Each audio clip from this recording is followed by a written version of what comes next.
நாம் தலைவர் எங்க இருக்காரு, தலைவர் எப்போது வருவாரு, தலைவர் ஈழத்தை பெற்றுக் கொடுப்பாரான்னு நாம் தேடக்கூடாது. நீ பிரபாகரனாக உருமாறு.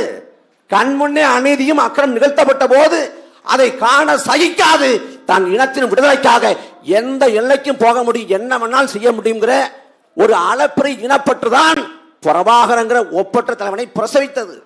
அதே போல ஒரு இனத்தின் விடுதலைக்காக, உன் மண்ணின் மீட்சிக்காக பேசு, எழுது, போராடு, பங்களிப்பு செய், எதையாவது செய்.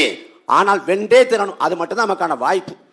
எப்படிப்பட்ட மாவீரர்கள், எப்படிப்பட்ட தெய்வங்கள் அவங்க. ஆனா வரலாற்றில் இன்னைக்கு இல்லையே, கொண்டாடப்படுதையே. இன்னைக்கு தமிழ்நாட்டில் மாவீர நாளை கொண்டாடுவதற்கு 1000 அடக்குமுறையை போடுறான். தலைவர் பிரபாகரன் பிறந்த நாளை கொண்டாடுறதுக்கு அடக்குமுறையை போடுறான். நமக்கு கோவம் வர வேண்டிய இல்லையா? இந்த அரங்கத்துக்குள்ள முடக்கி வச்சிருக்கான்ல, தமிழ்நாடு முழுக்க பட்டொலி வீசி புலிக்கொடி பறக்க அரசு விழாவாக நடக்கணும். அதை கண்முன்னே பார்க்கணும் ஆசை இருக்குல்ல, வெறி வேணும், வெறி வேணும். 2 லட்சம் மக்களை கொண்டு வச்சிருக்கான். அந்த வெறிய மனசை ஏத்திக்கணும். ஹிட்லர் சொல்றான்ல, அடக்க முடியாத கோபத்தை ஆள் மனதில் தேக்கி வை, ஒரு காலம் வரும், அதிகாரம் வரும், ஒருவனையும் விடாதே, மொத்தமாய் கருவருன்னு அந்த கருவருக்கிற காலத்தை உருவாக்கணும். அதற்கு இந்த நாளில் சூளுரைக்கணும், உறுதியா இருக்கணும். நம்ம நம்மளை ஒரு திலீபனாக, ஒரு பொட்டமனாக, ஒரு பால்ராஜாக, ஒரு பூலித்தேவனாக, ஒரு நடேசனாக நாம் உருமாற்றிக் கொண்டு இந்த இனத்தின் விடுதலைக்காக அயராது களப்பணியாற்றணும். விடுதலை புலிகளை பற்றி சொல்றப்ப தலைவர் சொல்றாங்க, தன் சாவின் மூலமாக இந்த விடுதலை போராட்டம் ஒரு அடி முன்னகரம் என்றால் அந்த சாவை தழுவிக்கொள்ள எங்கள் போராளிகள் போட்டி போடுவாங்கன்னு. உலக இன வரலாற்றில் சாவுக்கு போட்டியிட்டவர்கள் விடுதலை புலிகள் தான்.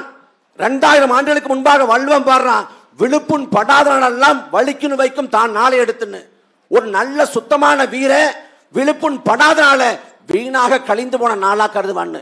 அப்படி விழுப்புண்ணை ஏற்று சாவை விரும்பி ஏற்றவர்கள் நமது விடுதலை புலிகள், நமது குல தெய்வங்கள்.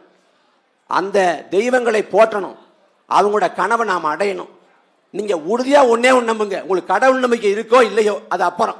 நீங்க மாவீர தெய்வங்களை நம்புங்க, அவங்க தான் நம்மளை வழி நடத்தி கொண்டு போறாங்க நம்புங்க. 2009 ஈழத்தை மக்கள் கொண்டொழிக்கப்பட்ட போது அந்த இனச்சாவை தெரிவிக்க வேண்டும் என்பதற்காக கொளத்தூரிலே அண்ணன் முத்துக்குமார் தீக்குளித்து இறந்து போனார். அண்ணன் முத்துக்குமார் மரண சாசனம் போல இறுதியாக கொடுத்த அறிக்கை இன்னைக்கு இருக்கு இணையத்தில்.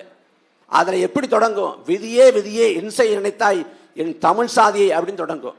தொடங்கி அதில் ஒரு வாக்கியம் இருக்கும், தமிழீழ களத்தில் இருக்கக்கூடிய விடுதலை புலிகளே என்ன செய்வது, உங்களுக்கு அமைந்தது போன்ற உன்னத தலைமை எங்களுக்கு இல்லையே அப்படின்னு. அன்னைக்கு வைகோ இருந்தாரு, நெடுமாறையா இருந்தாங்க, இன்னும் பிற தலைவர்கள்லாம் இருந்தாங்க. ஆனாலும் தெளிவா சொன்னா, உங்களுக்கு அமைந்தது போன்ற உன்னத தலைமை இல்லை அப்படின்னு சொன்னவன் அடுத்த வார்த்தை சொல்றான், நம்பிக்கை மட்டும் கைவிடாதீர்கள், இது போன்ற கையறு காலங்கள் அந்த தலைவனை அந்த தலைமையை உருவாக்கும்னா. அவன் சொன்ன தலைமைதான் கருவாகி உருவாகி நாம் தமிழர் என்று கிளந்தெழுந்து வந்திருக்கிறது.